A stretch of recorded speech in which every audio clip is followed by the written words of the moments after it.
Pacific Rim countries seek accord on open markets at APEC. Foreign and trade ministers of 21 Pacific Rim economies were working Wednesday to reach a consensus on open markets despite the U.S. pushback on free trade ahead of summit meetings in Vietnam's coastal resort city this week. The global and regional landscapes are experiencing continued shifts with intertwining opportunities and challenges. Economic recovery is firming, but projected growth rates are still below pre-crisis averages, Vietnam's Foreign Affairs Minister Pham Binh Minh told the ministers as they sat down to work out details of a declaration the leaders customarily issue at their annual summit.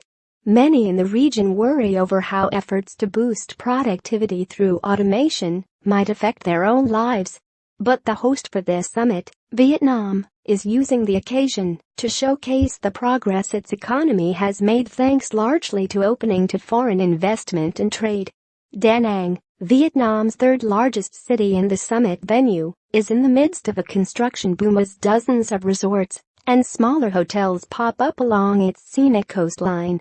The country is a major garment exporter and the largest production base for Samsung Electronics mobile phones.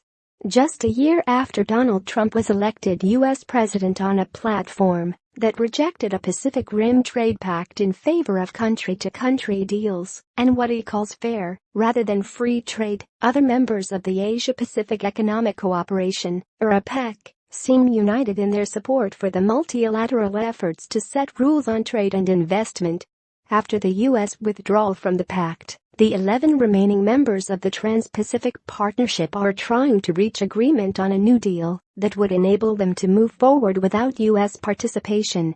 Japanese officials said earlier they hoped for a basic framework agreement on the sidelines of the two-day APEC summit starting Friday.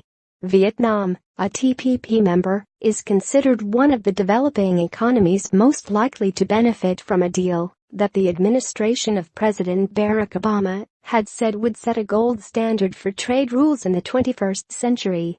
Given the rapid changes and uncertainty the global economy is now facing, this will convey a strong message that reflects steadfastness and determination of APEC in pursuing a free and open region for trade and investment. Trang Thu Anh, the Vietnamese Minister of Industry and Trade, told the meeting Wednesday.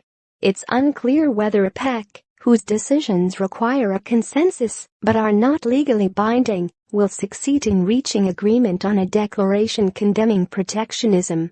At a meeting in May, trade ministers failed to concur on that issue.